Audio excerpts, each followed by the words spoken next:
As they say, All loud and right. clear, sister. Loud and All right. clear. How are you today? I'm great. How are you? I'm pretty good. I'm not 100, but I'm about 99.7, something like that. That's Getting excellent. big. That's excellent. Yes, yes, yes. So we let's kick 1 minute on our upcoming uh, uh, extravaganza, August Yes. the 21st, 22nd, and 23rd. I want to tell you that you and I have a local television assignment or an appointment on the 12th. I haven't had a chance to tell you that. We can talk Okay. about it more. But the 12th is a Wednesday. We will do our show on our radio blogs, and at the same time, we will go on the air in Detroit from 6:30 to 7:30. Okay. And that would be Wednesday, August the 12th. And Okay. we burned our promos are all in place. Everything is ready to go. I'm telling you, we've done quite a bit, but we got about another 40% work to do to get our mics and all our instruments together. But why don't you go directly to our site, my site, and talk about the dates and everything. Do you have it up in front of you? Okay. Wait, yeah, I'm pulling it up now. It's Ron March Show or RonMarch.com. RonMarch.com. Okay, wait a minute. Yep, I was trying to get it up before we started, but I didn't get a good chance to do that. I'm going to bring it up as you bring it up. Yes. Okay. I'm really looking forward. That should be good. A lot of good information. Yep. Okay, let me see. Event. Okay. Well, yep. I see it right here, and I see that Jonah Bay and Ron March Freedom Seminar, a 3-day freedom seminar. And it's going to be on August the 21st, August the 22nd, and August the 23rd. It's going to be held at Unique Studios, 18846 West 7 Mile. That's Unique Studios, 18846 West 7 Mile. That's in Detroit, Michigan. Now, on August the 21st, that's the VIP meeting, and it's the meet and greet with Jonah Bay. And those tickets are $100 donation. And on August the 22nd and 23rd, that's the conference with Jonah Bay and Ron March. And those tickets now, is it $50 for each day or $50 for both days? $50 for both days. Okay. The 22nd and 23rd, $25 each. But it won't be sold each. You got to buy a $50 ticket. Okay. Yep. Okay. Mm-hmm. So, and if you want to, if you paid $100, you get to go into all, or you got to pay $150. No, $100 will get you all 3 days. Got you. Okay. Okay. Yep. All right. Everything's covered. Okay. Yep. And are we able to take pictures with the celebrities? No, we won't be able to take pictures, but I'm sure they can use telephone recorders, and if they snap some pictures, I guess, hey, I don't want it, but what can I do? You know, can't take the phones away from them. But we would ask for courtesy when you do it, you know. We don't need to bring in a whole big outfit of equipment and all that kind of stuff. We're not going for that. But if you have a private telephone, that would be all right. Mm-hmm. Okay. Yep. And there was something else. Yes, one thing that you haven't been in on, we have ordered pay-per-view.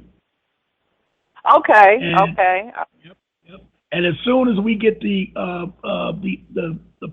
purchase order, let's say, from the company, we'll be able to set our price and let you know how to turn on your TV if you are far. if you're way away. Okay. When I say way away, I'm talking about if you can't make it, you're out of state. So we know that a lot of people can't make it. I got a lot of calls from California and Florida and that type of thing. So the bottom line is they can view it live on pay-per-view. And as soon as we get the hook up here, we're gonna talk about it. Yep. Okay. Great. Now, great. Day 2, which is when the seminar itself starts, we're going to deal with taking control of your straw man through your birth certificate authentication. That's one phrase, birth certificate authentication. And we're going to talk about discharging debt. That's what everybody should be in line for, discharging debt. Okay? And the day 3, which would be Sunday, we're going to discuss and understand the national and state constitutions. This is very important to put your do not detain order in place, known as your injunction / diplomatic immunity. Put that in place. You must know your constitution and your state and federal constitutional rights. Okay. So you will have to do it both locally in your state and on the federal level. Yes. However, the laws on the federal level are going to be, what can I call them? They're going to be violations that you can use. The study is going to be basically 75 to 80% your state, which will be the state of Michigan. We're going to deal with the state of Michigan, but there are some orders or rules on the national level that can be used in the do not detain, and Jonah will bring that out. Especially, we can start right out. I can tell you right off the bat. Everyone out there listening today, I'm going to lay this on you. You have never seen the original United States For America flag. You've never seen it. You've been saluting. You've been complaining about your conditions in the United States, to show you how trickery they are, and having us believe one way and we know we should be another way. There is a peace flag. It's called the United States For America Civil Peace Flag. I think you and I discussed it one time, Bev. You looked it up. Yeah. And, that flag puts you under peace and friendship. It'll put you under the original Constitution, when there was no wars, when they gave them there was no war against the Moors, when they gave them the rebel flag, so-called Confederation, flag of Confederates, gave them that flag, and then they in turn created the civil civil American peace flag. And I take that back. It is the United States flag. It is the United States flag, because they were given permission to set up a seat of government in the Constitution itself. Article 1, Section 8, Paragraph 17 says that they gave the Europeans permission to set up a seat of government, and they called it a district in that particular section of the Constitution. So on that third day, we will discuss the national Constitution and the state Constitution in regards to the injunction. Go ahead. So you telling us that we have been pledging allegiance to a war flag? Yes. A flag of war? Yes. The Old Glory, Stars and Stripes. Yeah. Yes, that's a war flag. And how they had the children. Well, I don't know if they still do. When I was coming up, every day we had to put our hands on our heart and pledge to that war flag. Yes, and notice where you see the war flag flying today: schools, churches, and courts. Yeah. And that's the backbone of United States of America, because they have been under war powers all this time. And we're going to talk about that through the bankruptcy. We're going to talk about that through the bankruptcy that we're going to mention today. Okay? So what you're saying is that when we become a private citizen, we are under the peace flag. Yes. But that flag is not under United States of America. It's under United States. Or is it under America? It's under United States for America. FOR. Okay. You know, they took that preposition out when they created this fictitious government. Okay. Okay. We got a caller. It looks like one of the members of our. Let me see if she has something to say. Yes, caller. Okay. Area code 313-1049. Do you have a question, comment, or you want to get in on the discussion? Good afternoon, everybody. Beverly D, Mr. March. How are you? This is Betty. Hey, Betty. How y'all doing? I was just listening, but when you all were giving the prices for the tickets, yes. At first it wasn't clear as to that the $100 covered all 3 days, but you all did clear that up. But I had already raised my hand prior to you clearing that up. Yeah. I just go ahead. No, I was just bringing Beverly up. She hadn't been in on some of the latest discussion, and so I let her do it, and then I corrected her so she would understand where we are. Go ahead. Yeah, I'm very excited about Jonah coming. But I want to make a comment about the flag. When Beverly asked, once we become private, we're under that flag. Yes, we are, but you have to let them know that you're under the flag by incorporating it onto your documentation when you send things out, to let them know you're coming in peace. Yes, very good point. Very good point. Okay. You must notify them, Bev, and the audience has to remember, they must notify the government, because the government has a right to be under war powers. They have a right to do what they're, not the government, but that corporation has a right. Yes, it has a right to run its corporation as it sees fit. That's in all General Motors. In every contract, the corporations, the first paragraph or first several paragraphs always state that the company has a right to run its corporation as it sees fit, which means Betty is totally on the money. Now, if you disagree with any point of their constitution and or orders, you need to state that right in the beginning.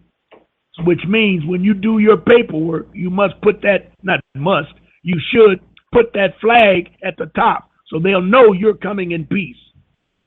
Very good point, man. Okay, because the first thing, that makes good sense, because the first thing they're going to look at you, this is the enemy that's coming here to attack us. Yes, because 90% of all the Americans are not privy to the information that we're discussing right here today. And what we teach, they're not privy. They don't know it. So they have been taught the wrong way, and they're going to defend the wrong way.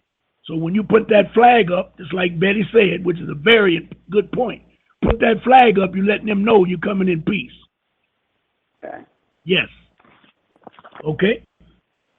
Any more comments, Betty? You're right on the money. I'm just, my mind is just thinking about, the law of flags, that the doctrine of the law of flags, and before you incorporate that into your paperwork, everyone who intends to use it needs to do a little research about the law of flags and how every nation, every entity, even the corporations, these businesses, they all have their flag, and that denotes your territory. Yes. So, it's important to, get an understanding of what the reason for the flag is, as far as definition. Okay. Excellent. I'll leave your line open, Betty. If you have any more comments, just speak up. Okay. Okay. All right. I'm gonna mute myself out because I got a bunch of kids over here. So. Yep. But okay. All right. All right. Thank you, Betty. Thanks, Betty. You're welcome. All right. Thank you all.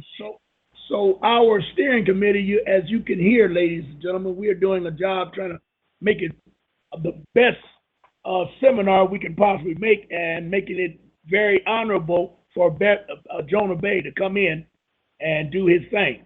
Now, one thing we haven't discussed, Bev, and that is the timetable. Friday night, it starts at 7 p.m. till 10 p.m. Saturday, it starts at 9 a.m. until 5 p.m. And Sunday, it starts at 9 a.m. to 1 p.m. And we have a lot of information to cover. So if you bring your tape recorders and or your telephones, you need to get them babies cranked up. Need to turn off your buzzers, which I will remind you, turn off your ringings and rings and stuff. Have your battery charged up, and let's get busy. Now, yes. Okay. Yes. Now the times you gave me is different than what's on your website. So have they been changed? I'm looking at it right now on the flyer. It says 21 is 7 p.m. 7 to 10. 22 is 9 to 5. 23 is 9 to 5. What other timetable do you have? Well, you just said Friday 7 to 10, Saturday 8 to 5. Oh, well, yeah, I do that. I didn't mean to do that. It was 9 to 5. Okay. I'm sorry. I'm glad you caught it. It's 9 to 5. Y'all got to bear with me. Being a senior, I have those senior moments. I didn't mean to do that. Okay. But I'm glad you caught it. 9 to 5 on Saturday and 9 to 1 o'clock on Sunday. Okay, all gotcha. Right? And there will be no tickets sold at the door. And you must have a ticket to get in. You must have a ticket to get in. You can only purchase your tickets online. Once you purchase your ticket, you must print them out and bring the ticket with you. We will have a computer readout, and you will have your ticket and the code. There'll be a code on the ticket. We got it all set up where there won't be any hanky-panky. So you come in, and you do bring your ticket, and we'll just scan you in, and it's over with. Okay? All right. All righty. Now, let's, I think we covered that pretty good. Yeah. All right. Yeah. All right. So, today, we're going to discuss Mr. March, can I make a quick comment? Yes. Yes. Before you go on to your lecture for today? Yes. Inform everyone, and I guess I'm informing them as I'm speaking, that the Saturday date on the 22nd is going to be a straight through. Yes. Mr. Bay, Jonah Bay, he wants to go straight through with no breaks. Yep. Oh, people that's diabetics, bring you some orange juice or some cookies or something. Yep. Mm-hmm. Yep. Bring a little bag of something, whatever. Yep. Okay. All righty. Appreciate that. Yep. All right. Now, let's start up. And Bev, we're going to start up with the bankruptcy, the United States bankruptcy. That was one of the, Noble Drew Ali tried to explain it, but it was so complicated, he said it would take at least 3 to 4 generations before we understood what he was creating. And what he did, he set up, go outside now, right now. He set up the what did he call it? He called it the Circle 7. He set up the Circle 7. And that Circle 7 is set up to save us and to educate us. But meanwhile, certain things happen from the European. Now, let me explain what I'm talking about. The 1928 Pan American Conference, it's been said that that's what started the downfall of United States of America. It was put in place to give the entire landmass to the Moors, give it back to the Moors. And it was done from oral history. And all of this is top secret. I don't think it can get any more secretive than what they did. And I'm not trying to make excuses. I told you last week when I mentioned that L.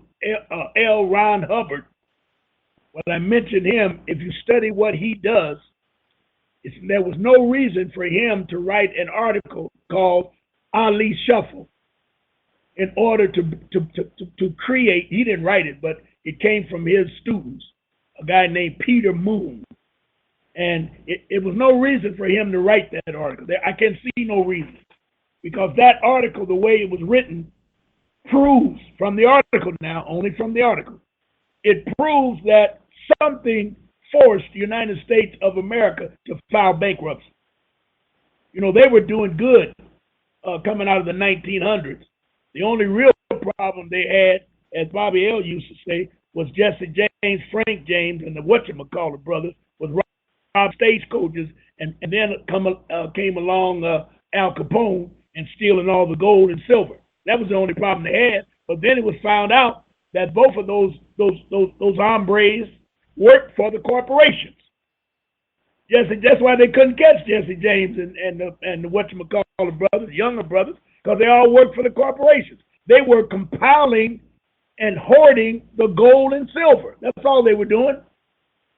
They were preparing for the date that United States would have to give up their landmass. And they were searching all over the world. They were searching all over the country to try and find out who was the one that was going, or who was the, let's call him the prophet or the Jesus, who was the one that did it. And all of a sudden, it came out that a strange individual, unknown, not strange, an unknown individual from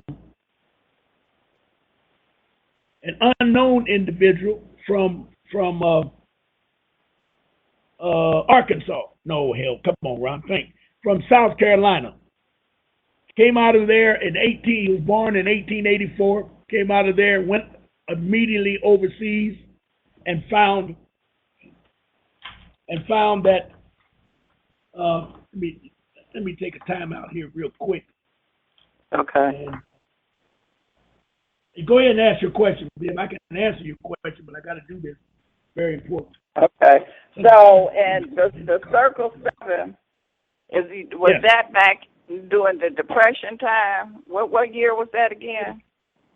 I think the Circle 7 was, ain't no thing to it. It was before. It was before the New Deal or the Depression. It was before. Okay. And see, he wrote that when he came back from over there, and remember when he came back, he worked or united with Marcus Garvey and created the largest club organization in the world. There's never been another organization that can even compare to the United Negro. I can't give you the Universal Negro.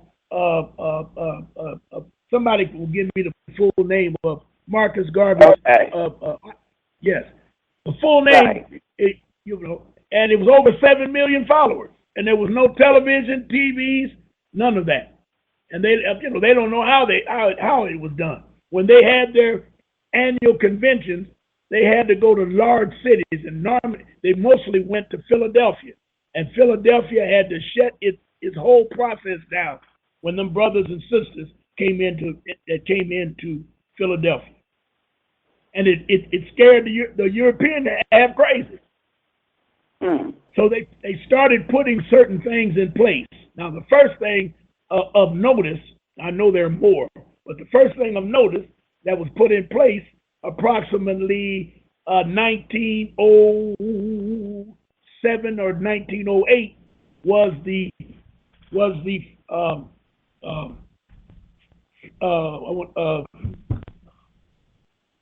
I'm talking faster than my brain is working. Is that possible, Beth? Yes, it is. Trading with the Enemy Act. Trading with the enemy? Trading with the Enemy Act. Number one, I believe it was finally put in place around 1913. It's called Trading with the Enemy Act. Yes. Now, what that was, they led us to believe that Trading with the Enemy Act was the Prescott Bush, Averill Harriman, Douglas, those old super rich families of the United States prior to the Rockefellers. They were selling materials to Hitler. Hitler was fighting in Europe. And England, who owns the United States, was very upset with the United States selling war machinery to Hitler, because Hitler was winning the war. So apparently, the United Kingdom, England told the United States, y'all got to break that up.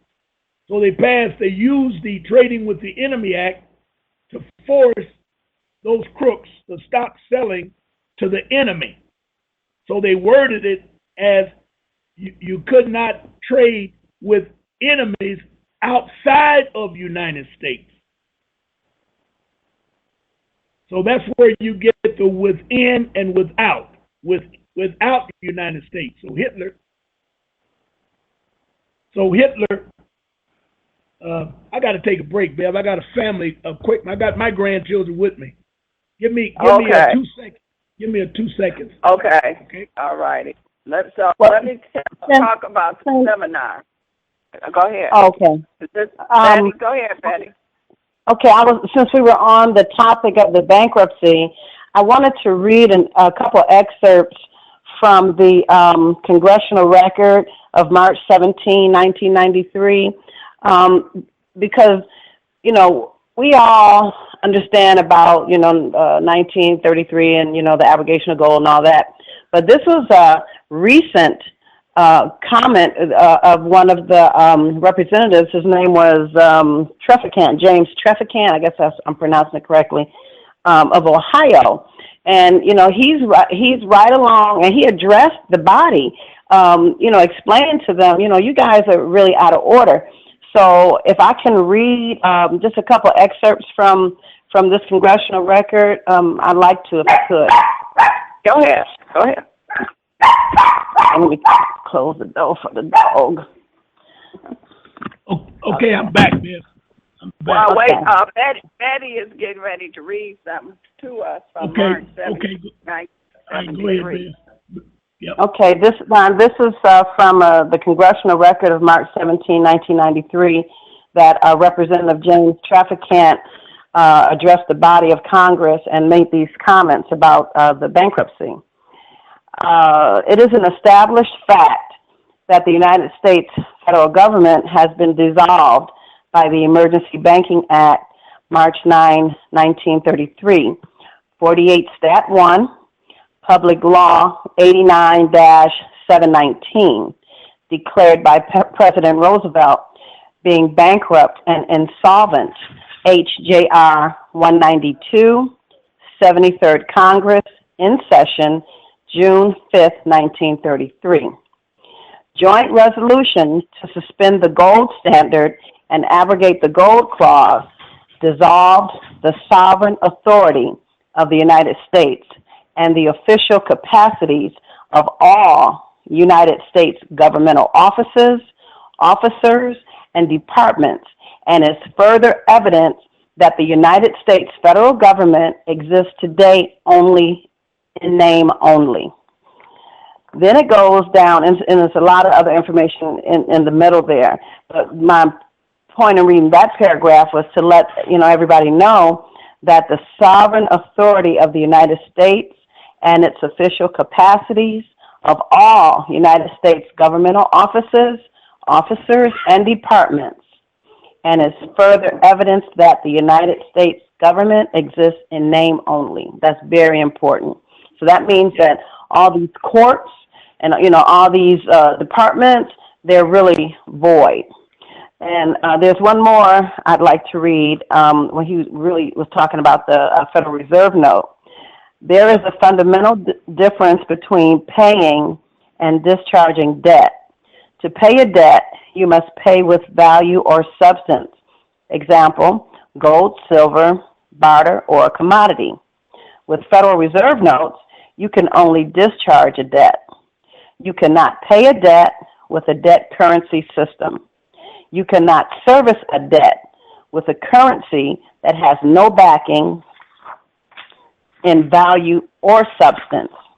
No contract in common law is valid unless it involves an exchange of good and valuable consideration. Unpayable debt transfers power and control to the sovereign power structure has no interest in money, law, equity, or justice because they have so much wealth already. And it's just, I just wanted to read that to you since we're on the topic of the bankruptcy. People, because people that are just coming into this knowledge, they hear a lot of information, but, they have to have things, tangible things they can connect to so they can do their research and, just not rely on because we know stuff, and we throw stuff out there and we don't really realize sometimes that people that are new need to be able to grasp hold of stuff and do some research and stuff. And this is something that's current that they can, do some research on. And it affects question. Life. Yes. I'm sorry. Okay, now this March 9th, 1933, which you just read about the bankruptcy. March 17th. March 17th. Oh, you're talking about the 1993. Yes. But who went into bankruptcy on March the 9th, 1933? Was it United States or United States of America? It says the United States federal government has been dissolved by the Emergency Banking Act of March 9th, 1933. That's when it was the Emergency Banking Act went into effect. But on June 5th is when the joint resolution to suspend the gold standard happened. Yeah. So I don't know if I answered your question or not. Ron. I can tell you, wait a minute, if you give me 1 second, I will tell you, I'll give you that answer. Here it is. The United States is a corporation, a legal fiction that exists well before the Revolutionary War. United States is a legal fiction. Yep. So, the answer is United States filed bankruptcy in 1933. Beth? Yeah. Okay. But see, the United States and the United States of America, aren't they two different corporations? No. It's only one. And the only way I can answer that is United States of America is an incorporation that they did in 1871. They use that word United States to try and confuse you as they float. This is my view. They float between United States of the original war, of the original Constitution, with United States of the fictitious Constitution. So you will ask questions like that. Is there another entity besides United States of America and United States for America? Now, I'll say no, but they'll say yes, because the United States They were given permission to set up United States of America, but not to incorporate it. So now, who gave them permission? Was it the United States gave them permission? No, the contract, the Moorish nation, the peace and friendship constitution, the original treaty between the United States and the Europeans. They ended up giving the Europeans a contract. In that contract, and I told you earlier, Article 1, you can pull your Constitution out. I'll do it after break. But Article 1, Section 8, Paragraph 17. That paragraph gives them permission, them, Europeans, 6 European nations, gave them permission to set up a seat of government in a district.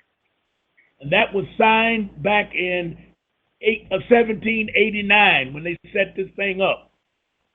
Now, everything since then has been double talk, gobbledygook, and trickery from the Europeans. So is it the United States of America is the de jure and the United States is the de facto? Yes. Okay. United States, de jure means that it's real and true. So United States of America in the original Constitution is de jure. But since 1871, and they did it again completely in 1933, they dissolved it, or they've made it dormant. They didn't dissolve it. They made it dormant, which means they pushed it over in the corner and shut the door. Yeah. It still exists because they swear to it every time they go in office. But you don't know what they're swearing to. You think they're swearing to United States of America from the articles of the original, but they're swearing to uphold the corporations of the Inc., United States Inc. That makes sense. Wait a minute. I'm still a little. The 1789. That's the United States of America. Of America. It's also United States of America. They gave them permission to set up a seat of government and call it United States. You know what? Because I know the United States was the 13th district. That was 13 first, colonies. correct? 13 colonies. I mean, 13 colonies. Yeah. Wasn't they first, and then the United States of America came after that, right? The corporation. Yes. Now, what I'm trying to distinguish is the United States. Was that they the one had the treaty with the Moors, correct? Yes. No, Betty? Yes. The United States? I thought that was the de facto. No. United States of America, Inc. is a de facto. Let me read. Let me read. Yes. Yes. That's de facto. And that was set up in 1870. But what I'm getting at is that when you read United States and United States of America, they don't use ink, and so it's trickery. But I thought that in my research, I came across that the United States of America was not the de facto. So you're saying that it was called United States. That's the de jure. Yes. Wait a minute. I wish I had my Constitution out, but I'm going to go. Give me a second. Give me 1 second. Because that's what I'm trying to get clear. Here's what we're not saying. The original Constitution said United States for America. The original Constitution said United States. Taking that out and confused everybody. Now, because we're real confused right now. Yes. Well, Jonah Bay made it clear when he said to me that even the Constitution of the United States is a municipal constitution. And I said, what does that mean? He said that they rewrote it. We've never seen the original Constitution, and we wouldn't understand it anyway because it was in Arabic.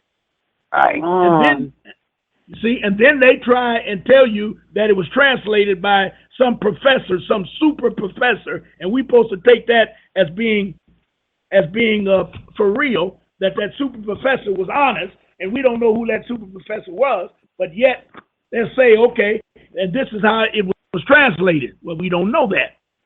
But we do know, and I'm trying to get to it quickly, we do know that the United States for America was in the original Constitution. Now, you probably won't be able to find it because they took that little bit out and they changed it. Well, it wouldn't be changed. It's just one word. Nobody would even pick that up. Both of them are prepositions, of and for. But it makes a difference, though, don't it? Yes, it does. A humongous difference. But if you didn't know what you were looking for, you would never even pick it up. And I got a piece. Let me. United States. Because I noticed on some documents it says the United States, and then it's on another part it might say the United States of America, and those are two different entities, aren't they? Yes. That's what I'm trying to find out. Yes, but you were very seldom, and I got it, and I'm rushing trying to find it, trying to do too many things at once. You were very seldom. What Betty just read was United States. It didn't say the United States of America, did it, Betty? I done put the thing up. Let me get it. Let me get it back out. I believe it said the United States, but you have to remember that he was making a speech, and I don't know, how technical he was being, how exact or specific he was being when he used those terms, but it doesn't really matter, because the whole matter of the issue is, even though they changed it, they put the United States of America over in the corner. They're operating. The federal government is a corporation, and it's operating under such. And so, regardless of what they call it, that bankruptcy affects everything, and that the Federal Reserve notes are nothing. So, regardless as to whether it's the United States of America or United States, which, it is important, but not in this instance. Yeah. That's what I'm trying to get to people to realize. It's two things going on here when you say United States and United States of America. Yeah. Hey, I don't know what to think so much. I'm rushing, trying to. I got the wording exactly what you need to hear, but I can't get to it. And give me a second. But remember this: United States of America, Inc. are nothing but crooks. And back in 1871, very few people in America could read English. Even the Europeans were lacking a good education to read, because most of the 13 colonies, as you recall, were indentured servants. They came over as slaves that were subjects of the 13 colonies. So when they started writing books and writing documents, they were talking to the elite who knew how to read and write. So they knew then that they had to change a few things, because they were committing fraud and conversion ever since they've been over here. So what they had to do was change a few things. So when we wake up, and they knew we were going to wake up sooner or later, you couldn't keep us in chains. And once you set us free, the only thing they could control was your mind. So they made it mandatory for us to go to school and learn the trash. Mm-hmm. You are representing the trash now, Bev, when you're asking the questions. And I'm not negative. I'm saying you are asking questions from what they taught us. Now, when I tell you, and Jonah used the word municipal. When Jonah said all of the documents of any importance to us are all municipal, meaning they have been rewritten. So they put their best PhDs on those documents to make sure it said the same thing, but it was like the color of law that they changed a few things. All right. So now we know they changed for America to of America. And that went all the way back to that original Constitution that they taught us. They talk about United States of America. So then the question would be, where can we find it where it says United States for America? Well, that's going to be real difficult. I had it here, not had it, I got it here, and I'm going to break my neck to find it so I can read it to you, because the brothers back in the day were totally aware of what you're asking, Bev, and they knew how to answer it by calling it for America versus of America, which made the United States realize that once they got rid of them brothers, remember now, they're making us die off early, and they killed Noble Drew Ali, and there's no telling how many other brothers that were heavyweights that they killed or put in prison. So they were dumbing down all the oral history that we needed. And at one point, I bet you it was close to zero of who knew what and where. And the only knowledge we had was Big Mama. And then they began to work on Big Mama to destroy her concept and her structure. So now here we are. There's 3 generations of women living with mamas living in one house. Granny, mama, and the daughter. And the children are from great, you know what I'm trying to say. It's all messed up. Yeah. And then they completely using the syndrome of Willie Lynch. They're using the syndrome of Willie Lynch to make us look like a bunch of natives or baby factory machines. All we want to do is lay around and have babies and watch TV. Well, what else is there to do? When you're in prison, all you can do is look at TV. And we are all in prison, but we just don't have the gates and chains to lock us up as they do in prison. So my point to you is, and I'm telling you, that I'm going to find it because I know my creator telling me now. Yeah, because you had told us that once before, Ron. You had read it to us. I think it should be on one of the archive shows. Yep. But I got it today, and I'm not going to. I'm going to run it today. But it's going to take me a minute to find it as I talk about it. So let me try to do 2 things. I found my paper, Ron. All right, go. You found it? Go ahead. I found my paper, and I was going to respond to her question to me. Go ahead. What this says is that the United States federal government, this is what they're talking about. And then he goes on in the next paragraph, and he talks about United States. And then he also calls it the de facto. So he's actually talking about the corporation. Okay. He's actually talking about the corporation here. Who was this, McFadden or Trezcant? Who are you talking about? Trafficant. Okay. And I'm going to tell you about. Go ahead, Bev. Betty. I had skipped over this paragraph, but I got to read this so that you all can hear this. The receivers of the United States bankruptcy are the international bankers via the United Nations, the World Bank, and the International Monetary Fund. All United States offices, officials, and departments are now operating within a de facto status in name only under emergency war powers. Yes.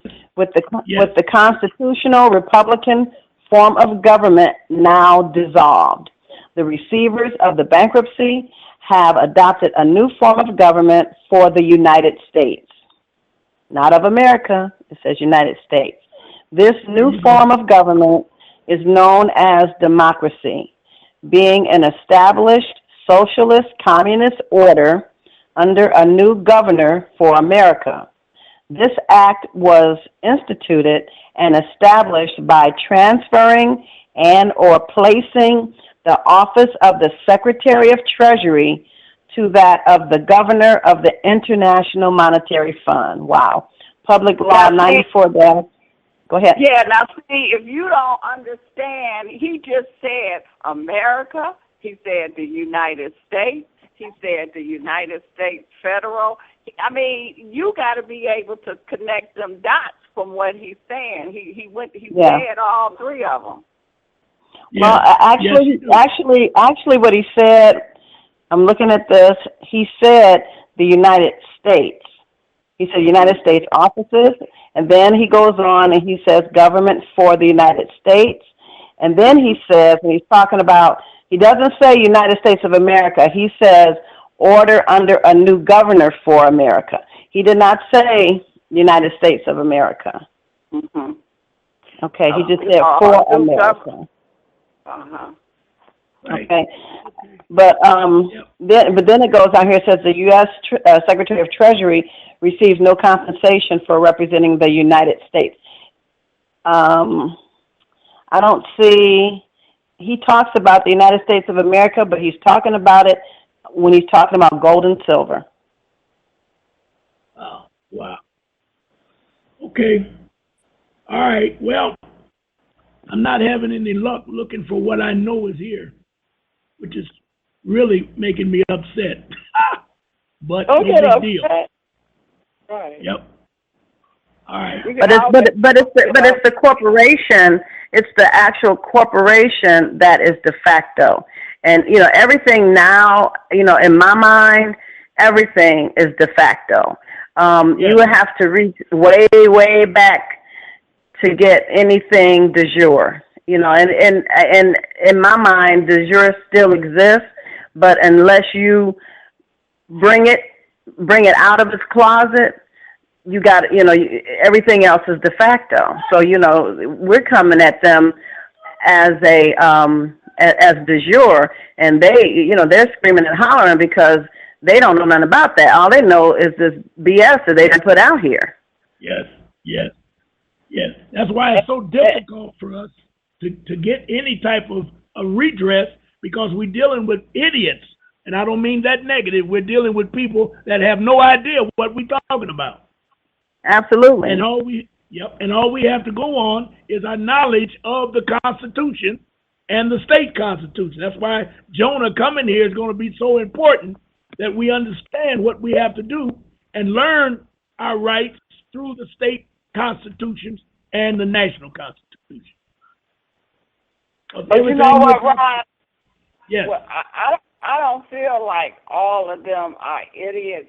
I feel like some of them are doing. You remember the 3-card Molly? Yes. Michelle? Mm-hmm. Exactly. That's what I feel like that they're doing. Well, guess what? I don't feel that way because I don't want to give them that much credit. They're not that smart. I haven't seen a Peckerwood yet that was smarter than I am. Now, I've seen crooks, and I know if I turn my back and they find a blind spot, they're going to hurt me or take advantage of me. That's why I try to stay on top all the time. But they're not that smart across the board, Beverly. They're not that, to me, across the board. Okay. They're not that smart. I just think they cause a lot of confusion. They mix things all up. You know, they make it confusion. It's like find the needle in the haystack. You know, it's just just kind of feels that way. And it works. That kind of stuff works. Especially but you have to remember too, the reason why, you know, these people who are playing this 3-card Marley are doing this is because, just think of the ramifications. Just think of, and it's going to happen, but just think once everyone really understands what has happened, the floodgates are going to open. Yes. It's going to be real. That's why I say the concentration camps and all of this preparation is not for black people. It's for white people. Right. Yeah. Once they find out that they got to get off of this land and give up them beautiful homes and stuff like that and all that good, man, they are going on the wild. And the world is watching. Yes, and the world is watching them pecks. And the United States government is going to be responsible for all of the bloodshed. We're already experiencing it with the police department. We're not looking at it the way a sovereign nation would look about it. If we were sovereign, we'd run every one of them damn policemen out of the country. Get out of here, every one of them. We don't need it. But since we are so hooked up in this slavery mentality, and they are trying to whoop us back into submission. Yeah. And so we don't know what else to do. You know, I found somebody sent me an email today on that. I know y'all heard about the Republican convention out in Arizona when the Black Lives Matter females got up there and took over the show. Y'all know about that, right? I heard something about it. Well, I'm going to send you the clipping, and it says this is what CNN refused to put on the air. Mm-hmm. I'm telling you that it was about 3 times more publication of the riot inside that building. The women, black, white, green, purple, took over. They took chairs and stood up in chairs and took turns, and they were screaming, something like this. If I'm ever arrested by a police officer, I want to live. Do not let them dirty MFs, so-and-so, tell you I committed suicide. Everybody applauded. Somebody way over there. If I get arrested by police, man, I sit there and I started clapping, listening to it. Y'all got to see this thing. It's unbelievable. And they took, whether you know they couldn't put that on the air. But my point is that we're waking up so fast that and I was going to get to it. I'm going to get to it today. I'm waking up so fast under a war act that we've been under since Lincoln put it in place. Do you know that Obama can be president and stay in office without any vote for another term? That's right. Yes. Yes. And I guarantee you, it will probably. I do too. There's a strong possibility of it happening because can you imagine one of those idiots from the Republican Party being president of the United States during this complete? The whole country would be burning today. Yeah. All this murder and killing by the police officers, all of these young boys getting killed. There's nothing a European could say that would ever make the people be calm the way Obama has done. They would be close to quelling a riot, a worldwide riot. And those police officers and all of that SWAT team is not going to hold back people that don't. And y'all got to hear these women. They said, we don't want to live. And one of them said, if they kill me in prison, I want y'all to burn every damn building, corporation, wherever you find. Burn it down, burn it to the ground. Everybody gave them standing ovations. And people up on the stage, first they started saying, shut up. And everybody said, y'all better shut up before we run you out of here. So they took over the whole affair. So I'll send it to both of you. I'll send it to anybody that want to see it. But it's a beautiful piece. Yep. Ron, we got a caller. Yes. Okay, go ahead and get it, because I'm searching. I think this is, let me see, I think this is our friend here. Let's see. Area code 314-761. Hey, peace and love to the family. This is Sael. Okay. Hey, how you doing? Sure. I just like to share some clarity that I learned from Yusuf L. concerning when we're talking about these contracts being a de facto and de jure. Okay. If we check the Legislative Act, the Organic Act of 1871, if we go and check in the library, we'll find it under what you call the legislative authority of district. When you find that, you'll find that the contract of the Legislative Act of 1871 gave the corporation, or Congress gave corporation, the plenary or carte blanche or full power to what? To put out citations, meaning what we call in de facto, they actually are de jure. Check that out. That's a fact. So we keep being misled because we're not studying. Okay. Wait a minute. Who gave them the power to be de jure again? Say that again. Say what you said again. Congress. They went to Congress, and Congress gave them the corporations to be de jure. This is constitution because the Constitution, like you said, Jonathan Bay said, the Constitution is for corporations. So the corporations was given delegated authority from Congress to put out citations or have delegation of authority based on the processes of statutes and codes, what they're using, which means commerce, meaning you've got to know how to deal with commerce, period. You can't. If you talk about land resources, all these things, you got to have to delegate in commerce because that's the only thing what they're delegating in negotiable instruments, no matter what. Okay. See, we get emotional and caught up because of the history and all that. You see what I'm saying? But we got to, be focused on what's actually happening at hand in contract. In contract. Okay. And all you have to do is go and check. All right, but is it under the color of law or is it under lawful law? Now they can give them the power.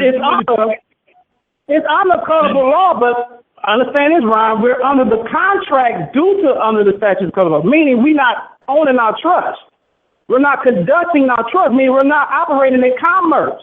That's the only way they can communicate with you in proper procedure that the Congress allowed them to have of the Legislative Act, which put us up under the Article 1, those who are under the public contracts, not private. Okay, so you're talking about the 14th Amendment citizen. So all of that's under the color of law. Okay, now let me read something under the color of law, but they have the right to do that. Go ahead.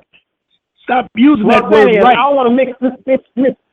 Yeah, I'm saying based on they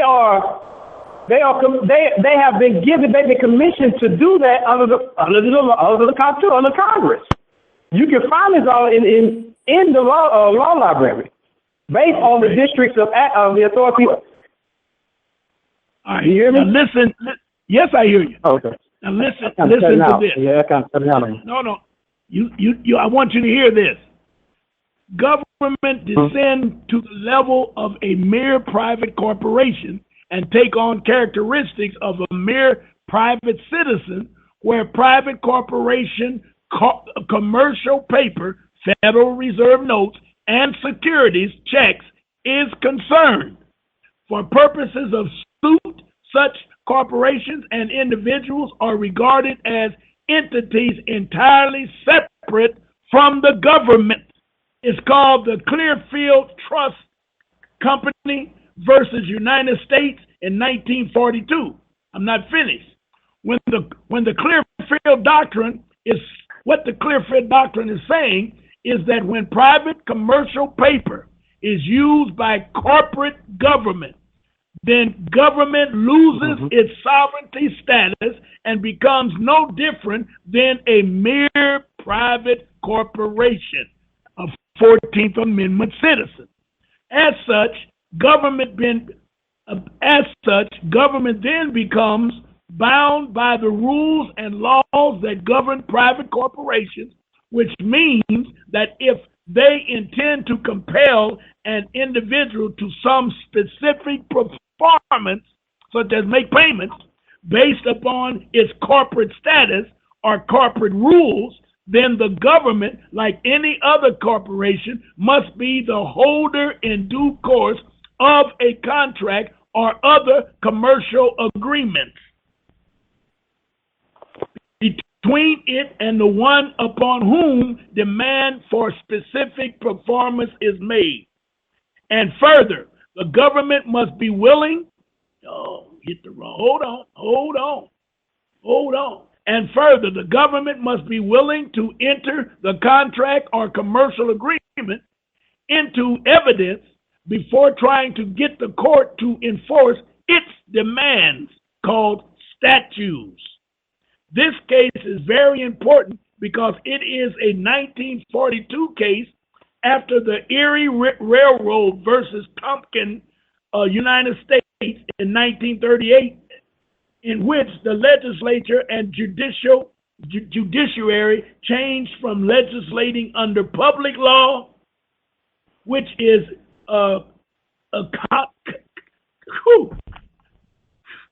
which is in can't get the word out. What is that word?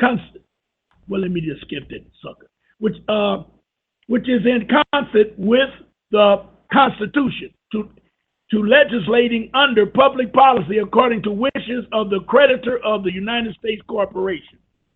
So this is a law that's been in place since 1942 that states the Clearfield Doctrine that you not you as you, but the corporations cannot be de jure if they coming after you for money. And money is all what commerce is, so it doesn't matter what they do in court. If you know about the Clearfield Doctrine, they can't do it. Now, what you got to say about that, brother? That's true what are you saying, but if you under the public, that applies. What I'm saying is, it makes them de jure when you're up on the public. When you're private, none of it applies to you when you are public based on the Clearfield Doctrine. But if you're not operating your trust in commerce in the proper procedure, you cannot claim any of these rights that we're talking about. That's the whole point of it, because we're using their processes. Check that out. We're using their processes to conduct what is de facto and de jure. And we're doing it improperly because all we have to do is check Article 1, Clause 17. That will clarify all this. You see what I'm saying? It's right what you're saying, but it applies based on when you apply your administrative process. That's why the term private and public comes to play. Okay, so the birth certificates would take you out of the public realm and put you in the private realm. So that's why now the Clearfield Doctrine applies to you now. Now the Clearfield Doctrine applies to you now when you put yourself in the private status as using the straw man, and the straw man is a corporation which it has a state ID number. You can get that. It's called an organizational ID number. This indicates that the straw man is a corporation. So therefore, you use that corporation in commerce and delegate it administratively by the status that you apply on, whether private or public. Yes. Okay. But the purpose of this program is to make people be aware that the only defense in this madness is to get in a private realm. So when you say things like that, it's my job to try and correct it, because it doesn't apply if you get yourself in your proper, what they call the improprio persona. If you get yourself in your proper status, none of that trash. They can do anything over there under the color of law.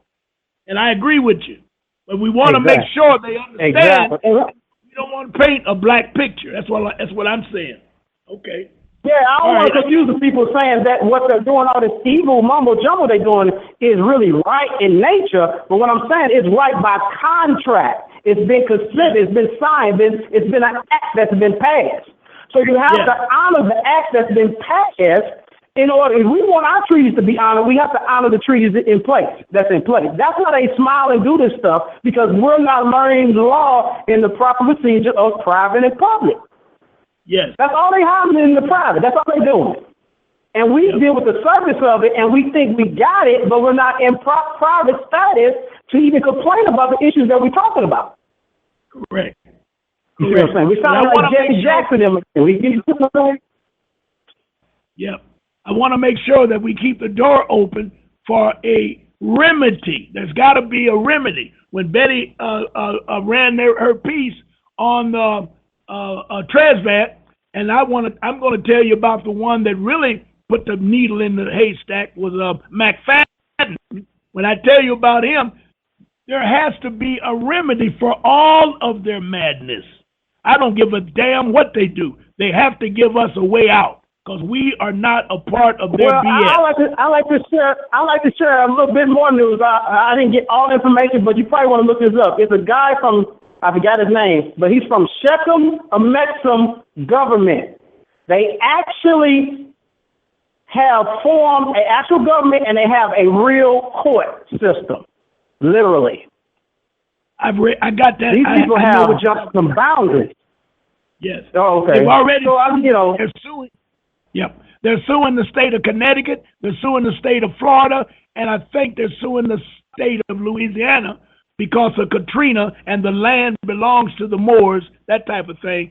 And they have their own court, and they're in court, and the United States are stalling, don't know what to do with them. You're right. Because now they're creating a form of, I don't like to use the word sovereignty, but they're showing a form of sovereignty or self-independency of government to create their own form of commerce. Now you're competing now, government against government, corporation against corporation, on the same level, head to head, like football players and alignment to alignment. Yep. That's how you have to come at the real, to really get the real remedies as a mass of people in government. Yep. When we go individually, we get beat up sometimes, a lot, you know. All right. I agree. All right, brother. That's all I have to add. All right. Thank you, appreciate your input. Thank you. Now, did you understand what we were talking about, Beth? Did you get a gist? I got a gist of it. Okay. I know. What he's saying is that even though they not real, they still got because the people that's citizens that's not private still got to go deal with their craziness, they mess. Yes. Yes. And what about the private people? If you don't notify them that you are private, you're going to be kept. If you don't go through the process the way Jonah has laid it out, and that is the end result is the do not detain. If you don't go all the way to that end and do the process correctly, I don't care how many birth certificates you authenticate, your ass is going to jail like everybody else. Right. Or you're going to be put in jail. Yep. Yeah. Yep. All right. We done went over. Take a quick break. Beverly D. Yes, we're here. Yep. You have any questions? Yeah, I have someone. I have someone in the chat room, and they would like for you to, if not today, they would like for you to do a show about this executive order that Obama signed, 13603, that basically slave labor, which would take effect later this year, could take effect later this year. And they call it slave labor? Is that what he said? Well, no, it's called Executive Order 13603. And it was signed in 2012, but it could take effect this year. This person called it, basically they're saying what the order is, it's about the slave labor that could take effect this year. Okay. He wanted you to kind of give some insight on that. All right. I just wrote it down, so I'll be sure to get to it. Okay. Now, listen. There's so much information in this bankruptcy, as you can see, and the confusion. The only reason I can make it through the argument or the debate is because I got my mind fixed on, let's call it the truth, or I got it fixed on some reality that I've read and studied, and it can't be challenged. For example, when Zaire called in and gave that his presentation, it was all good, but the difference between his interpretation and mine is he is giving you facts that may save your life if you know it to be real. Now, this is my opinion of it. Know it to be real, but at the same time, you have to conform to it in order to survive. You know, when you say that the United States Congress gave the corporations status of de jure, that's scary. Now, why is it scary? Explain to people who might not know what that means. Okay. We're working under a false government. Now, let me do it with a real government first. Let's go back to the original Constitution. If you read the Constitution, they have power in the Constitution to do certain things. For example, the Second Amendment, you have a right to bear arms.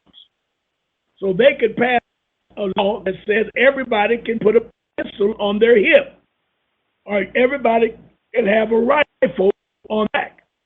All of that is de jure because it comes from the original true Constitution. Now, take the same law and put it under the de facto government of the Constitution. They'll go into that law and set up a color of law and say that you have to have certain rules in order to carry a gun. Well, the original contract didn't say a damn thing about rules. It didn't say you had to get a permit, you had to go to a firing range. You had to tell the police officer whenever you stopped that you have a pistol in your possession. All of those things are de facto coming under the de facto government, and it doesn't make it de jure. Now, what he said was Congress passed a resolution and stated that the corporations have the right to be de jure, meaning that if you're in the fictitious corporation of which we are in, they have a right to put all that stuff in on you. Well, if you are a wait a minute, let me say this first. If you are a ignoramus and still believe you're a 14th Amendment citizen, you will be given 1 million years in jail for having a pistol or even being in the area of a pistol, because the government gave the corporation the de jure that the corporation wants you not to have a gun. Now, it doesn't make it right, but in order for you to correct it, number one, you must declare yourself not to be a part of that de facto government. So you have to put them on notice that I am not a 14th Amendment citizen. Then you put them on notice that I am a natural nationalist.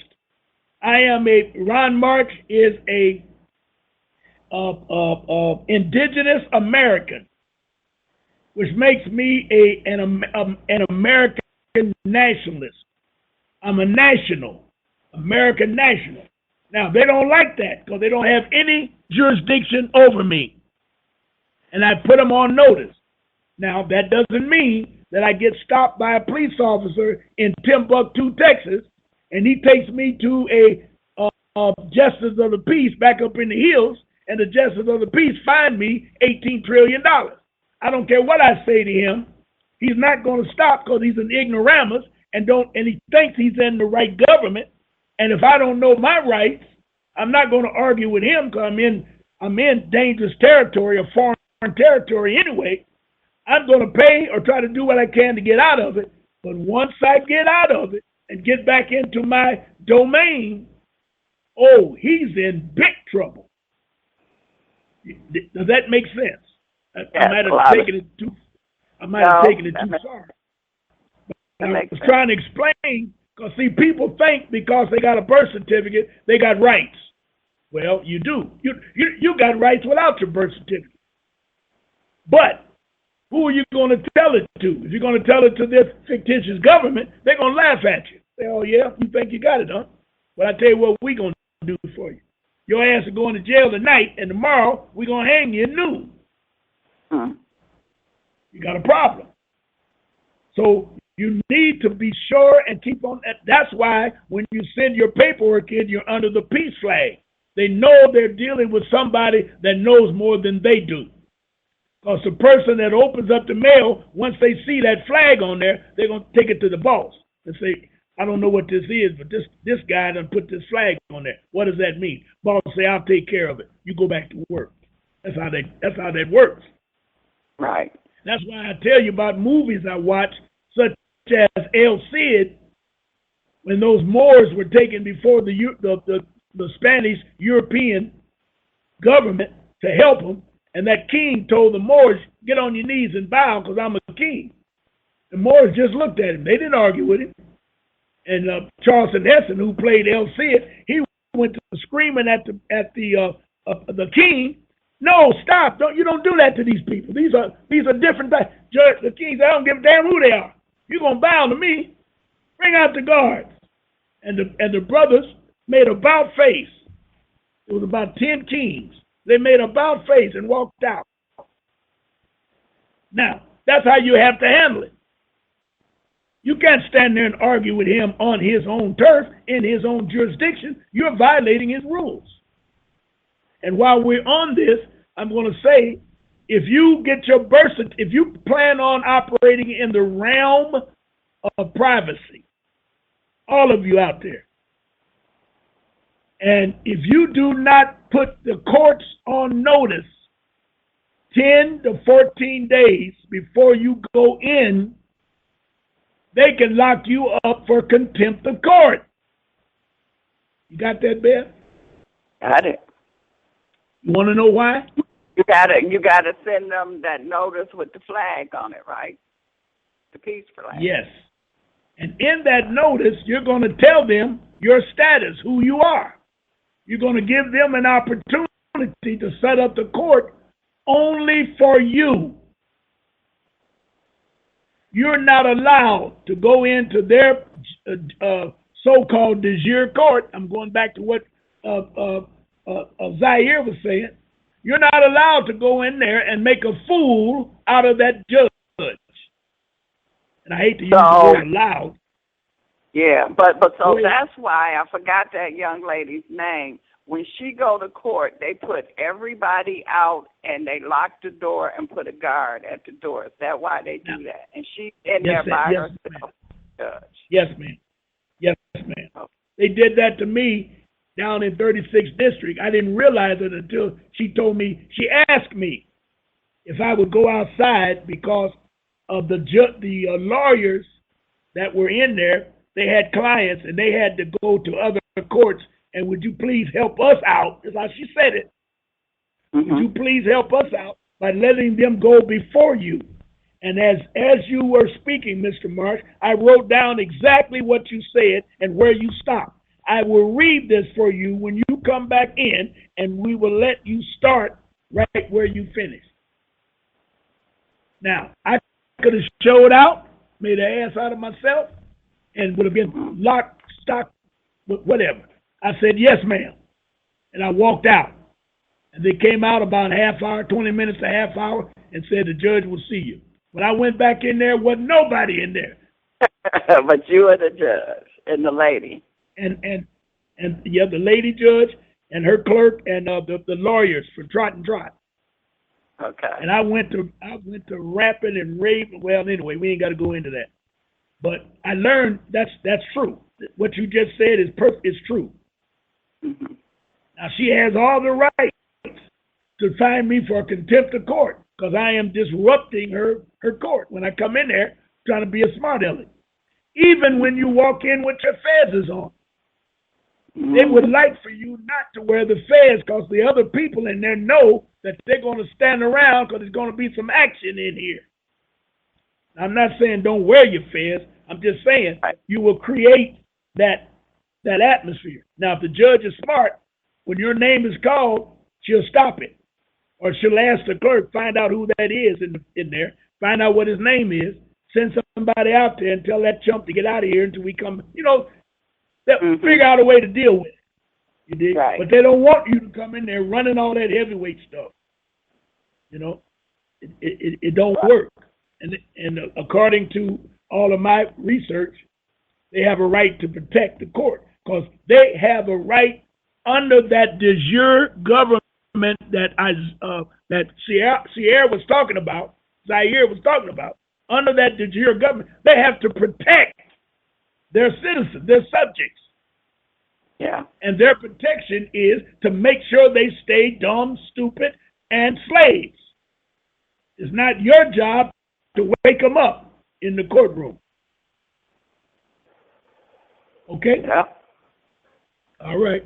That makes sense. Now, we're going to have to move fast because we're talking about Roosevelt when he was sworn in as president in January of 1933. He didn't waste any time in starting with the bankruptcy. The United States bankruptcy is expressed in Franklin Roosevelt's executive order. Now, here's the numbers for you people out there that want to check me. Here's the executive order that he used, is 3 of them, that he used in order to put the country in bankruptcy. Here we go. It's four numbers each. 6073, 6111, and 6260. In parentheses, it says, see United States Senate report, pages 93 to 549. A whole lot of pages. Okay?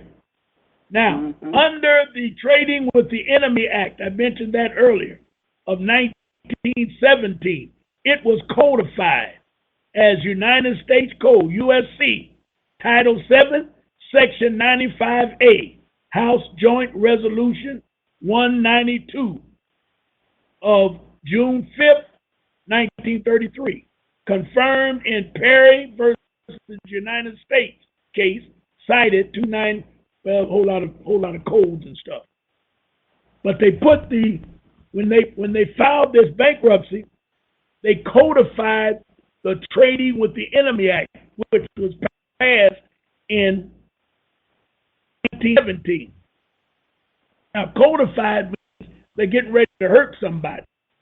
So they're going to stick it into the bankruptcy under a codified name so you won't know it's there. And if you get out of line, they'll throw your butt in jail and you don't know why you're in jail or don't know what the charges are, and it would be Trading with the Enemy Act. Anytime you get a document, go ahead. So when you say codified, does that mean that they put little code words, a little code something in there that they know what they're talking about, but the average person don't? That's right. Yes, ma'am. And let me tell you what they did. It was originally called Trading with the Enemy Act of 1917, TWEA. I've seen that several times. They got a TWEA 1 and a TWEA 2. Well, you'll ask, what is that? Trading with the Enemy Act. What is 1? 1917. What is 2? 1933. Oh, okay. All right, I know it. Now, when they filed bankruptcy, they didn't want you to know that they was going to use the Trading with the Enemy Act to strengthen the bankruptcy. So they codified it. They changed it to USC 12, subsection 95A. Now, does that answer your question? Yeah. So when you see the United States bankruptcy and you say, well, they can't do that, I'm going to do this, I'm going to do that, then down at the bottom or on one of the corners of the page, it'll say 12, no, it'll say USC 12 subsection 95A. And you won't notice it. It'll be in bold print right down at the bottom. You won't even know what's happening. And they do that on all of their paperwork. Anytime you get anything officially from a corporation, number one, it should be the corporate head should be on there. Letterhead should be there. Now, if there's any hanky-panky, which normally there is, there'll be something along the bottom. And one strange thing about corporations, very seldom will they have a signature. It depends on the content of the letter, if they have a signature or not. Because a signature can put them in jail for fraud or conversion and a whole lot of charges. I want to hurry up and get to that. Because the entire bankruptcy was illegal. Now, let me say it better. Because if there was a de jure government, then and he said they made it, Zaire said they made the corporation a de jure corporation in 1871, and I'm talking about 1933. So it was legal, but it was unlawful. When I say unlawful, I'm talking about it went against the contract, the original contract, which made it unlawful. But due to the color of law and the definition of legal, I looked up the color of law the other day. It's very interesting. If you look up color of law in any legal dictionary, you will be surprised what it says. It appears to have the semblance of a real law, but it's not. Ungodly. Roosevelt immediately shut down the banks. He called it a banking holiday. We're looking at one of those coming up within the next couple of months. It's rumored that they're getting ready to do something drastic to the banks. which Didn't it means just that happen? Didn't it just happen to one of the banks overseas or something? oh yeah, it happened to Greece, and they always try and hide it. They didn't have it. They didn't call it bankruptcy. They said that you were only allowed to pull out $66 a day. You dig? So, they always hide things, and they did that with the bankruptcy. That's why a lot of people didn't know they're in bankruptcy, and they will argue with you today. You got people that really believe that money and gold and silver, the money's backed up by gold and silver. And I mean people with PhDs and stuff. Because they used to talk about Fort Knox. You ain't heard them talk about Fort Knox in the last 40 years. Oh, yeah, they got the gold in Fort Knox. Oh, yeah? All that's been gone. But the damnest thing about gold and silver is you cannot destroy it. Or better yet, that's a good thing about it. So they owe us, as Moors, $25 million plus penalties and fines ever since 1862. Lincoln borrowed $25 million in gold from us. Never paid it back. And I was told Madam Walker, she was worth $1 billion. She deposited, hers was in gold, but everything was in gold. She deposited hers in good faith, and they gave her all kind of script paper. And when she came back to redeem it, she didn't get back what she put in. Some people say they didn't give her none of it back, but she didn't get it. She didn't get what she put in. Mm-hmm. Those are things you need to look up. But since we'll leave it alone. All right. So he shut down the banks and proceeded to pull out all the gold out of circulation while replacing it with debt currency, tender, IOU. The USA is tributary to the Moors, and they have to repay $25 million in gold loan that they made to the United States government in 1861. I thought it was 63. The United States Congress is responsible to repay, which is why the seal of the Moors, the all-seeing eye, / the pyramid, is on the back of the United States dollar. Currency. Because they owe them. Yes. So they owe us. Yes, and that is the IOU. As long as that's on there, they owe us. That's our receipt for the $25 million that they borrowed. But they owe us in fines and penalties, which is probably 4 times more than the gold and silver. The way the money has deflated since that time. And right now, the dollar is only worth, I don't know what it's worth, but it's very little. The European nations paid tribute to the Moors well into the 19th century.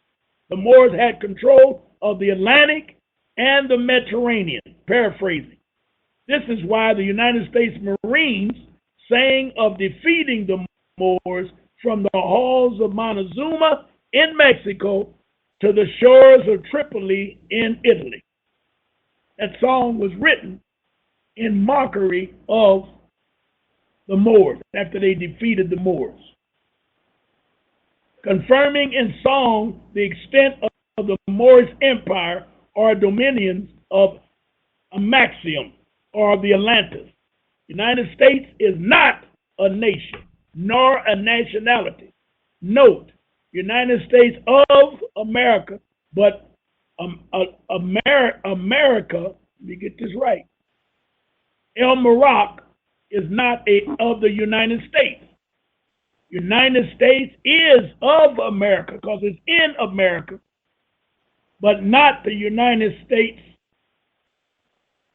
Is not of United States, meaning one has a superior position. Nevertheless, America is a nationality. And remember, I bet you didn't hear it, Beverly, but you know Obama was in the Middle East. Africa, which is Africa. He was in Africa, in Kenya, right? Last couple of weeks. He announced himself as being a Kenyan American. As a what? A Kenyan American. He was in Kenya. His daddy was a Kenyan. Okay. And he when he said he was a Kenyan American, he got a standing ovation. About 50,000 people. Now, isn't that ironic? He would announce that over there. Right. It's kind of like a message to you and I. We can't be Negro American. We cannot be African American because Africa is a continent. You have to come from a country. I keep telling people that. You ain't never heard nobody say they're European American. You have to come, the nationality is in the sovereignty of the state or the country that you're in. I guess we could be Michigan American, or I would be Indianian or Indianian American. I was born in Indiana. All of these states are nothing but countries. We could just say American. We could. What about if we say America? I mean, is that legal terminology? Yep, but what kind of American? You got to be word legal. Is that lawful terminology? Well, you can't be just American. You don't call yourself, I'm French, or better yet, I'm sorry. If you're in America, you call yourself French American. And since you're here, you can be indigenous American. That makes you here before everybody. But just to call yourself American, I don't think that would be appropriate. But I don't know why you can't.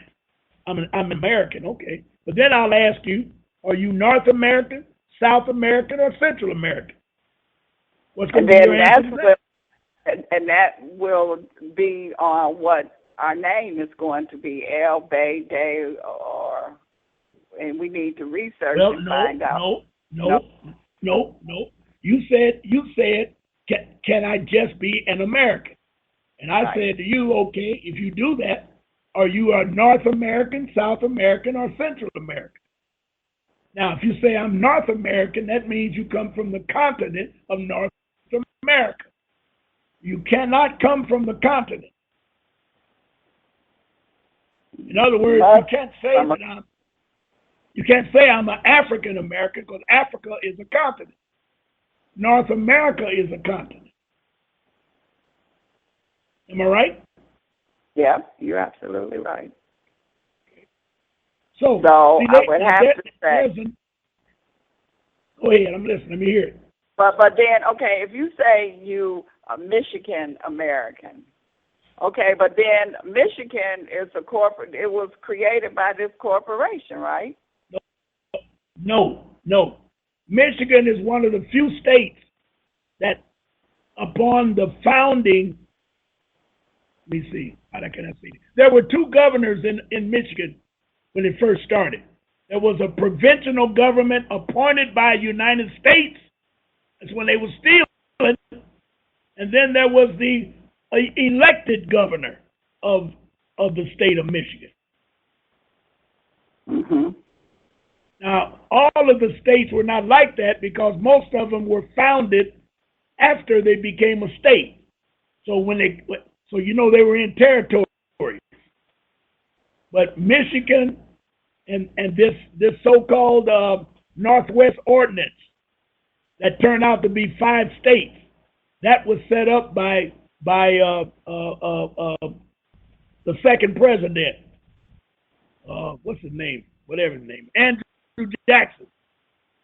So that meant that in 1795, the states were already here because they made them 5 states. The ordinance, they cut up the Northwest Territory into 5 states. Now, when they did that, there were already governors in the states. when the United States started fooling with this. Because the 13 colonies were original areas where they had one government because they gave that land to the Europeans. And that's when he set up his colonies. But the colonies were nothing more than corporations, different corporations who set up exhibitions to go into the inland and steal and loot and rape all the resources that they could get. You got to get a visual of that. They didn't come over here because they were friendly. They came over here to get rich. And they were sponsored by England. Now, when they got here, there were other countries already here, such as Spain, France, several more. They were already here.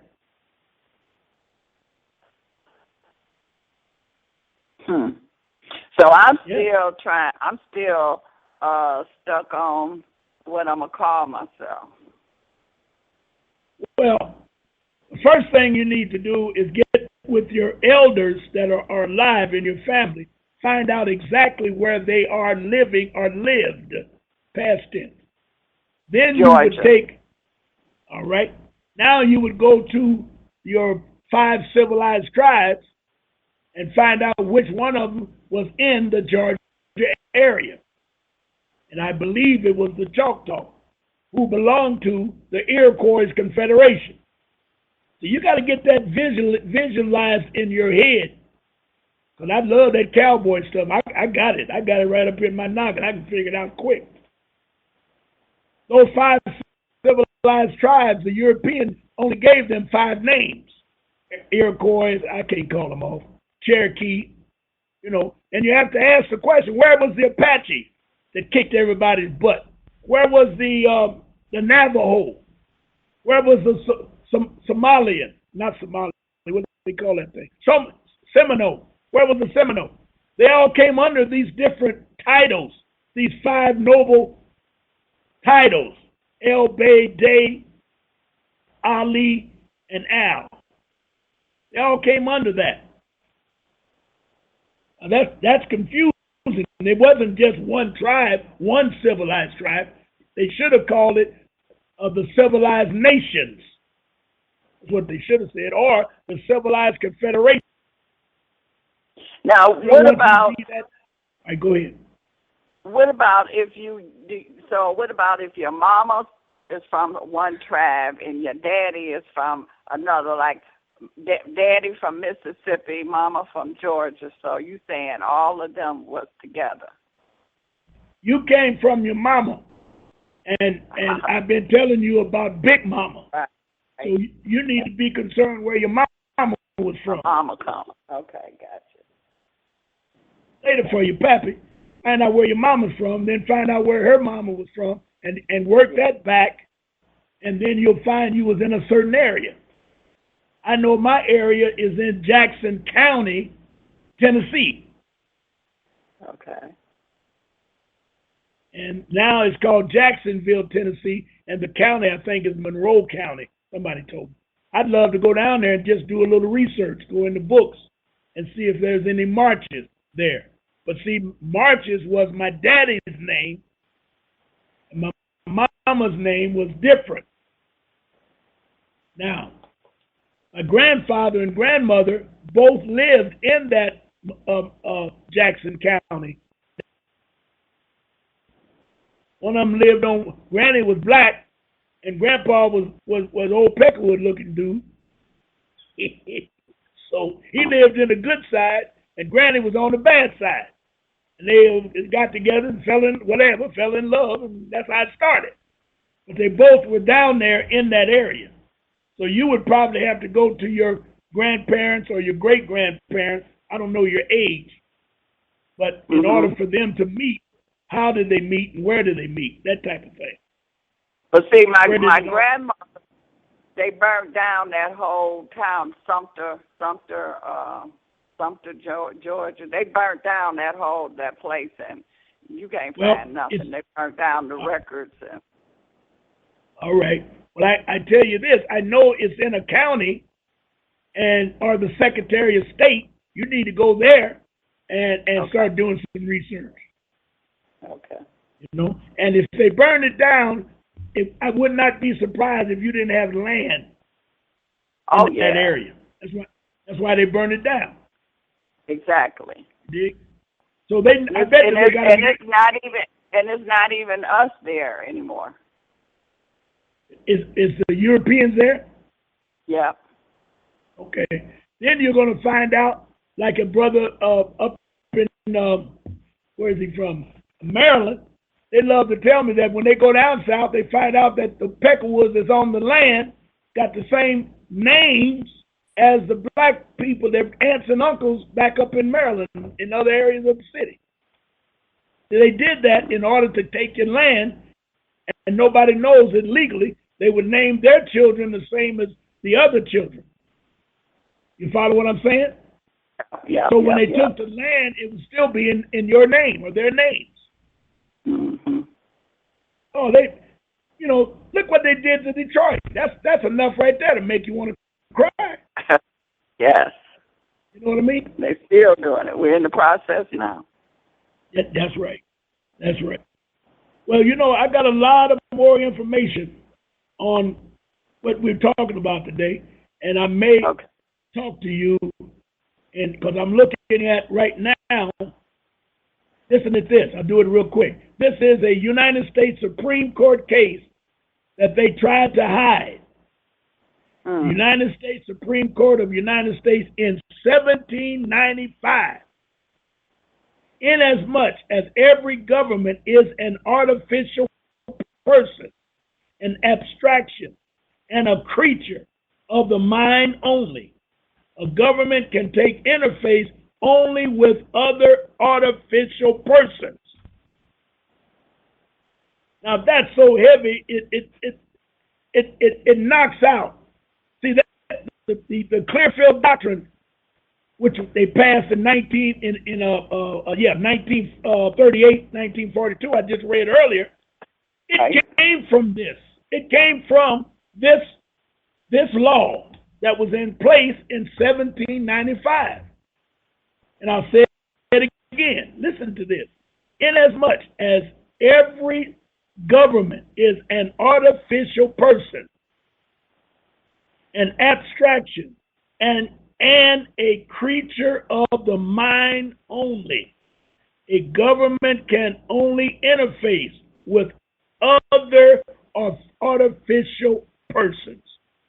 So that means when the corporation, which is the government, when the corporation comes after you for money, it by law, it can only come after you as another artificial person. You have just as much rights as they have. So in other words, you bring me the contract and prove to me that I owe you. And see, the Clearfield Doctrine specifically says when you come after an artificial individual for compensation, I read it to you. You have to come on the same level.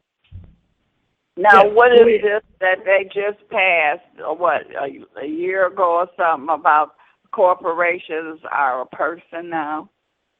Yes. Well, they only did that because they probably added something new to it, but they can't change the law. What I'm telling you here is, but the one I'm reading you now is called a statute of law, which means you can't change it. And then you turn around and back it up with the Clearfield Doctrine. What do you care? You want the corporations to be a human being. So that means they have to come after you as a human being. So you're a natural person and they're a natural person. The law says you have to prove your case. Well then, damn it, they got to prove their case. Now, when they put this, that they are corporations are a person now, what was that? Was that a statute, amendment? What was that? Well, it was so much confusion.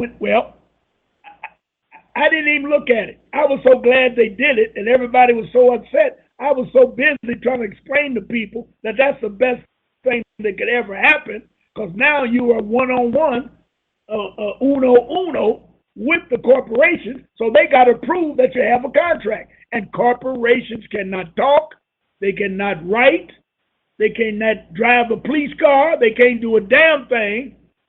So then, why are you worried about a corporation?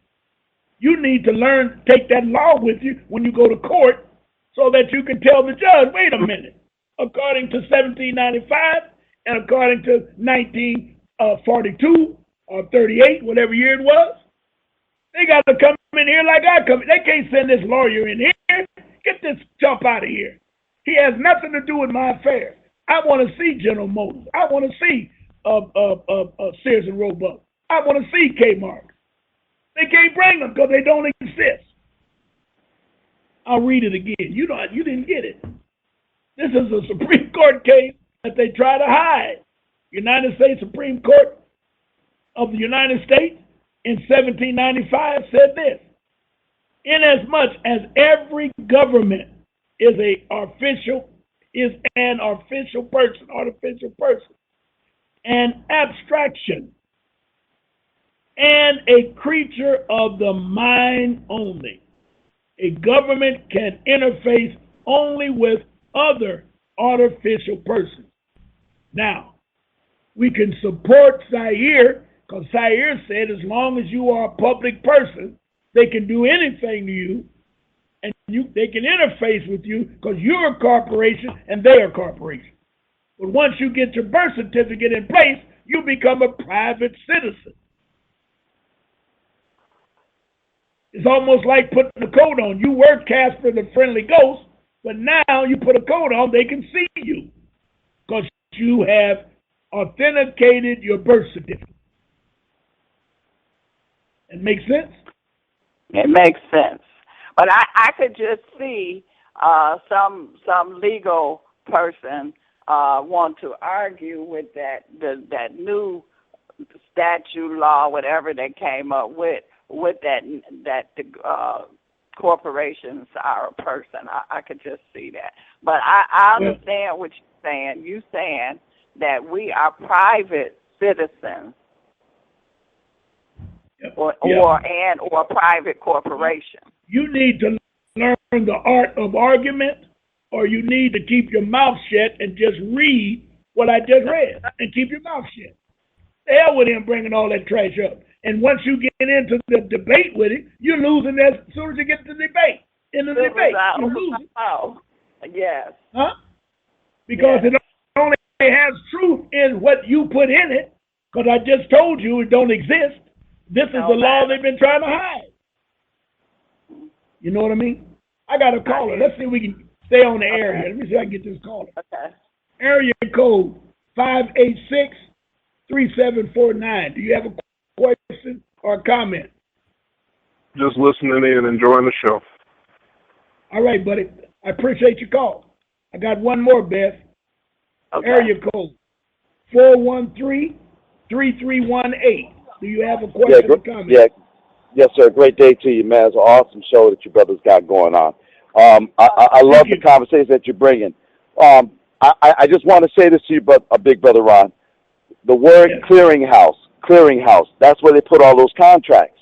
And those clearinghouse, and that might have something to where they're also using the trickery, because you're signing your contract with your straw man, and that's how they're trying to fool everybody. So I'm still with you with the birth certificate. I agree.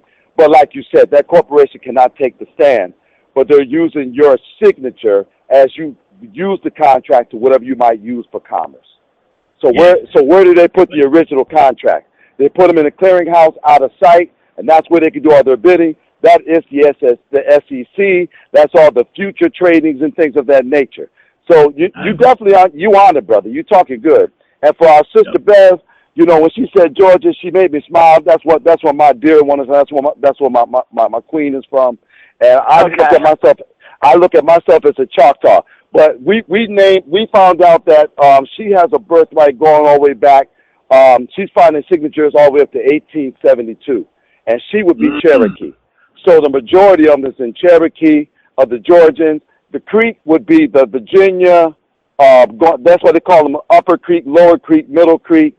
Then you got the Choctaw, Ron, what you was talking about. We was on the river, because I'm out there by Mississippi also. We're talking about the Choctaw, the the Seminoles, Ron. They were down there in Florida. That's why you don't hear about them, because those were some bad mamma jammas. They held it as long as they could. They were nothing to play with. Then you're right, they're not in the history book. But I'm going to go on ahead and let some other people come in. Man, awesome show today. Y'all on fire, man. Y'all doing it. Loving it, all right? All right. Thank you for listening. Thank you for listening in. Yeah, I'm gonna find next time we're on, Bev, I'm gonna bring the civilized tribes, and they got a breakdown on where they live, so people can get an understanding of it. And then they'll see, when he mentioned Choctaw and Cherokee, they're both under the Iroquois. They're under the Iroquois Confederation. See, there were several different confederations that had goo-gobs of tribes up under them.